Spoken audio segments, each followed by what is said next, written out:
Hi. ஓ இப்போ இந்த முடிஞ்ச தேர்தல் பார்த்தோம் அப்படின்னா, ரொம்ப ஒரு ஜாலியான தேர்தல்னு சொல்லணும். கேம்பெயின்லாம் வந்து ரொம்ப ஜாலியா தான் இருந்தது. இதில விஜய் வந்து ஒரு 1 1/2 வருஷம், ஒரு 2 வருஷம்னே வச்சுக்கோமே. 2 வருஷத்தில வந்து விஜய் வந்ததுக்கப்புறம் வந்து பெரிய அளவுல வந்து எல்லாமே வந்து பரபரப்பா பேசப்படுது.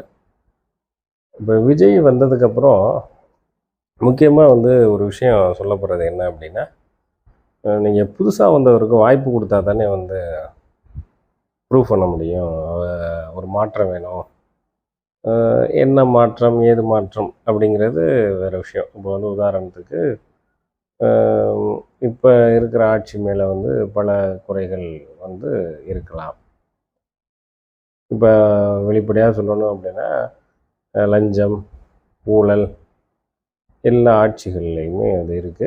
நிச்சயமா அது வந்து எழுதப்படாத விதியாயிருச்சு. எப்படி வந்து ஓட்டுக்கு வந்து காசு குடுக்குறது வந்து அடிப்படை உரிமை ஆயிருச்சோ, அது மாரி இதெல்லாம் வந்து லஞ்சம், ஊழல் இது மாரி விஷயங்கள்லாம் கமிஷன் இதெல்லாம் வந்து ஒரு என்ன சொல்றது, ஒரு கவர்னன்ஸுக்கு வந்து மேண்டேட்டரி சிஸ்டம் அப்படிங்கிற மாரி மாறிருச்சு. இப்ப இதில எல்லாம் வந்து நம்ம வந்து இதெல்லாம் இல்லாம வந்து நாடு இருந்தா நல்லா இருக்குமே அப்படிங்கிறது என்னுடைய எண்ணம் கூட தான். அப்படி இருக்கணும்னு தான் நம்மளும் நெனைக்கிறோம். ஆனா வந்து இப்ப விஜய் வந்ததுக்கப்புறம் இப்ப நானும் விஜய் ஆரம்பத்தில வரும்போது ஒரு நடிகர், மற்ற விஷயங்கள்லாம் சரி புதுசா ஒரு தலைவர் வராரு. இப்ப ஏன்னா எலக்ஷனுக்கு ஒரு 2 வருஷத்துக்கு முன்னாடியே வந்து வருவதற்கு தயாராகிட்டாரு. அதில வந்து நிச்சயமா வந்து ஏதாவது பெர்ஃபார்ம் பண்ணுவாரு. அப்படிங்கிறதெல்லாம் நானுமே எதிர்பார்த்தேன். ஆனா வந்து இப்ப வந்து விஜய் விஜய் சார்பாகவோ, இல்ல வந்து இப்ப புதுசா வர்றவங்களுக்கு வாய்ப்பு குடுத்தா தானே வந்து அவங்க வந்து பெர்ஃபார்ம் பண்ணி ஒரு நல்ல மாற்றத்த தர முடியும். தமிழ்நாடு நல்லாயிருக்கும். இப்போ வந்து தமிழ்நாடு நல்லா இருக்கா, நல்லா இல்லையா அத வந்து அப்படியே தூக்கி வச்சுருவோம். இப்போ கேட்கிறவங்களுக்கு பொறுத்தவரைக்கும் நல்லா இல்ல தமிழ்நாடு. நல்லாயிருக்கும் அப்படின்னு சொல்றாங்க இல்லையா?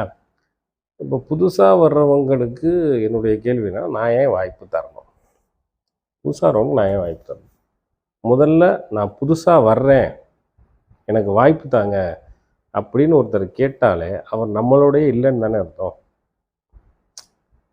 ஏதோ வந்து இப்ப உதாரணத்துக்கு, இப்போ வந்து எடப்பாடி பழனிசாமி அவர் வந்து ஏடிஎம்கேவுடைய லீடர்.